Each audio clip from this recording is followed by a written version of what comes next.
This week I'm shooting our lesson remotely, so the format will be a little bit different than normal. I'm in California catching up with Yamaha at their headquarters where some product training is taking place. Their goal is that their instruments are demonstrated by experts, and the best way to do that is through training sessions like the one I'm attending this week. I very much look forward to sharing with you the many topics being covered.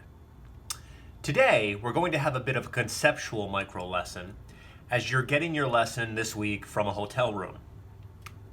This week, we're going to talk a little bit about something called the circle of fifths.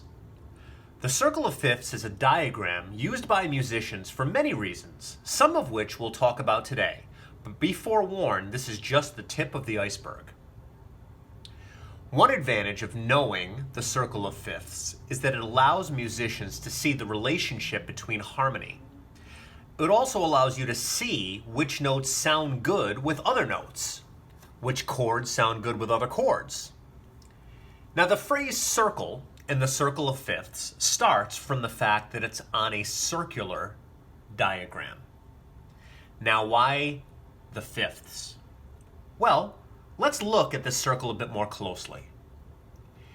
If I'm at the top of the circle where the C is, and I move to the spot immediately to the right, which is the G, how far apart are those two notes from one another? The answer? A fifth. Now let's start with the G and move to the spot below and to the right of that. It's a D. The D is a fifth step in the scale of G. You can do the whole pattern that way until you make your way all the way back to C. Now you might have noticed that there are some other patterns here, and this is where I really find the circle fascinating. We could spend hours on this. College students have done whole dissertations on the circle. We certainly won't be going to anything that extensive today. We're looking to just give you a working knowledge of the circle and an appreciation for how organized it allows music to be.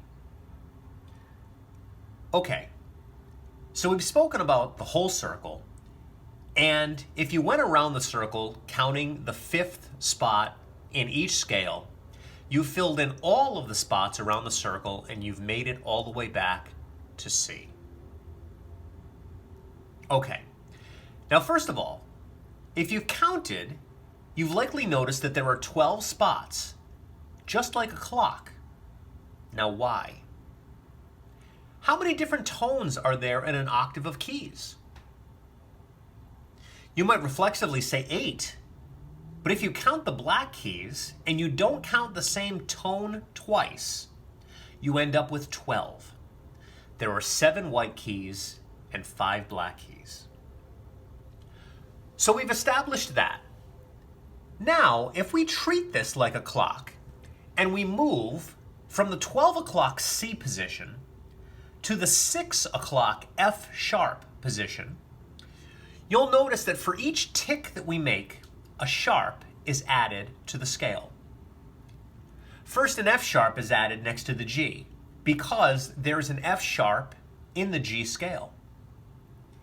In the first spot thereafter, the D, the F sharp remains and a C sharp is added. Why? Because in the scale of D there are 2 sharps, a sharp with the F and a sharp with the C. To summarize, in the 1 o'clock spot there's 1 sharp, in the 2 o'clock spot there are 2 sharps. This extends all the way down to the 6 o'clock spot. The sharps progressively are F, C, G, D, A, and E. Do you notice anything there? They are all a fifth apart from one another. Now let's look at the counterclockwise positioning. The 11 o'clock spot has 1 flat. As you've probably already noticed, the 10 o'clock spot has 2 flats. The 9 o'clock has 3, so on and so forth. What are the flats? Well, we start out with the B flat because the 11 o'clock position is representing the key of F. The 10 o'clock position represents the key of B flat, and the 2 flats involved are the E and the B flat. Again, the scale of F has a B flat, which is why, again, in the 11 o'clock position, the B flat is shown. Pushing down toward the 9 o'clock spot, it includes an E flat and the B flat, but it also includes an A flat. All of these flats also a fifth away from one another scale-wise. Now, what if we look at the pie shaped in portions? Let's say I take the 11 o'clock, the 12 o'clock, and the 1 o'clock wedge.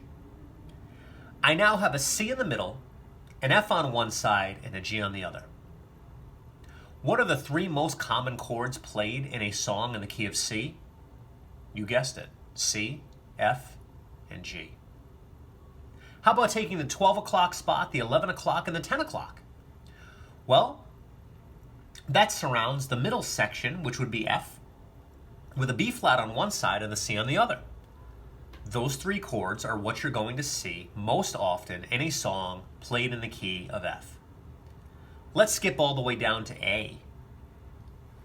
It's in the 3 o'clock spot with a D above it at the 2 o'clock and an E at the 4. Any guess which chords are most often used when a song is played in the key of A? That's right, the A, the D, and the E. There are many benefits to this circle. Some use it as a guideline so they can more easily change keys on instruments that require you to change them manually. Others use it as a template when they're composing. Now, if you're watching this video, you likely aren't using it for either one of those things. What I'd imagine you'd get from the circle, if nothing else, is how ordered it actually is. How physically connected to us that it is. We often speak about how important timing is when we're playing music. Even in our lives, one thing that we can't get away from is time. Our seasons, our ages, all based on time. We mark our presence here on Earth using time. Our work revolves around time, and we take it very seriously, so much so that we have things called deadlines. How appropriate is it that our musical harmonic structure fits perfectly on the face of a clock? That's all this week, folks. Thanks for joining us, and I promise we'll get back on the keys next week. Many customers ask us, what happens behind the scenes at Keys to Fun? What happens when we're not there? As with any business, there's a lot that goes on behind the scenes to keep us running smoothly. This can be anything from writing curriculum, communicating with students that may have missed a week or two, to doing deliveries, to going out to customers' houses for warranty questions, to advertising for new customers, all the way to assembling instruments right on our showroom floor. Here's a time-lapse video of just that. This is a Yamaha CVP 701 being assembled right in front of you. I hope you have a great week, and I look forward to seeing you next week.